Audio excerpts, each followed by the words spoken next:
काण्डदेखि लिएर अनेक भन्छ त्यो पनि पुष्टि गर च्यालेन्ज तँलाई तिमीहरूका दममा घमण्ड अझै पनि लाज लाग्दैन सक्सेस मसँग भन्ने आइज फेस टु फेस गरेर बोल्न तयार छु कुन मिडियामा बोल्ने कि टुडे हेलमा बोल्ने कि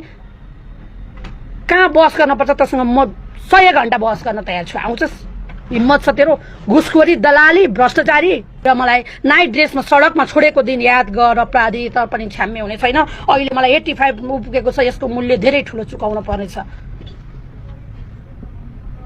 यदि म सेतो कपडाको टुक्रा र एकमुठी माटो बोकेर हिँडेको छोरी हो मलाई मतलब छैन मेरो मृत्युसँग तर म मरे पनि मेरो आत्माले भने कानुनी दायरा छोड्ने छैन कानुनमा कठाघरमा उभ्याउने नै छ यसलाई